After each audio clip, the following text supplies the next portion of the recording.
What are we doing here? And where are we gonna go? It's like we just woke up one morning and then it's welcome to the show. Don't ask any questions, just go with the flow. Make as much money as you can and try your best not to get broke. Copy everything you see on the TV, from the hairstyles to the clothes, and don't think too often, just do exactly as you're told. And if you ever get confused, then just turn towards the alcohol. You'll still hear your thoughts, then just turn up the radio as you learn to live a lifestyle of drugs, sex, and rock and roll. But in all honesty, I just need to know, is there more to the cycle than growing and getting old? Living and dying just to leave behind a happy home and a whole lot of property that somebody else is going to own. I just really need to know before the casket's closed, 'cause I'm not willing to gamble with my soul, nor am I ready to take any chances. These are just simple life questions and I'm just searching for some answers. Like, what are we doing here? And what is our purpose? How did we get here, and who made us so perfect? And what happens once we go, or is this world all really worth it? Questions we don't answer because apparently we don't really have to. There's no purpose to this life and our existence is merely natural. Then in that case, please let me ask you, did you create yourself, or was it somebody else who had fashioned you? 'Cause you're a being that's impeccable, faultless and unparalleled. You're a product of supreme intelligence and I'm merely being rational. For there isn't a camera on this earth that can come close to the human eye, nor a computer that can compete alongside the human mind. And if the whole world was to come together, we wouldn't be able to create a single fly. So many signs, yet we still deny. As science tries to justify that all this could come from none, when it's a simple sum. 0 plus 0 plus 0 cannot possibly ever give you 1. So from where did all this order come? For everything has its origins, a maker, a creator of its own. I mean, the only reason you're watching this video is because somebody had to press upload. So we can believe in the Big Bang, but I'd rather believe in He who caused it to explode. Allah, the creator of everything along with every single soul.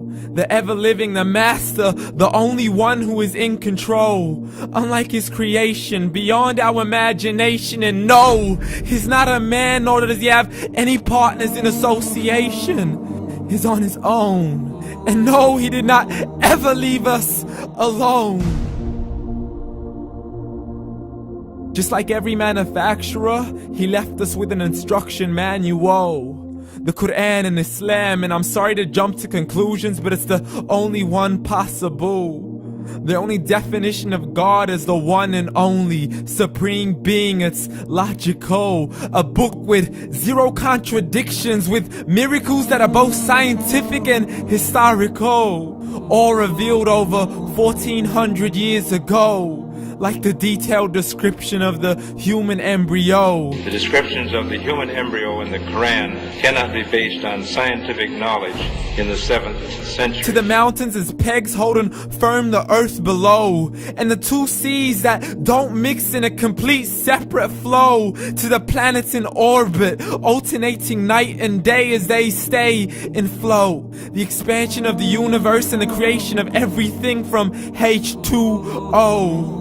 To the stories of the past and the preservation of Pharaoh. To identifying the lowest point in the land where Persia defeated Rome. The gushing fluid that created man in the glands between the ribs and the backbone. And not a word has changed, it's still the same. So please explain how all this was known over 1400 years ago. To a man who couldn't read or write as he would recite whatever the angels spoke. And if you still don't believe, please try to come up with something that's even close.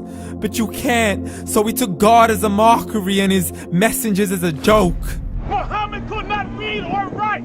How somebody who can't read or write gonna start a religion? Dismissed his scriptures as legends and tales of the ancient folk as we live life according to our whims, desires, and hopes. saying this life is the only home we will ever know. We will live then die, then simply turn to bones. YOLO! Correction, after the grass dies, the rain arrives and it regrows, and Allah promises to do the same thing to your very soul and bring you back from your very fingertips to your toes, as the all-seeing supreme being watches us so close, and we are surely being tested in our wealth, our health, and our self, and everything that we've been blessed with. So believe, for we will surely be resurrected and be brought back to our Lord and account for every single deed, as He hands us our books and orders us to read. From the bad to the good and everything in between. You yourself are sufficient for your own accountability, so don't be mad at me. You are the one who thought He wouldn't come back to me. I gave you a whole life long to search after me, but you were busy in all that which was temporary. So read, and glad tidings to all those who believed. And if you disbelieve, read. And don't let that day be the first day you find out what your life really means. Read.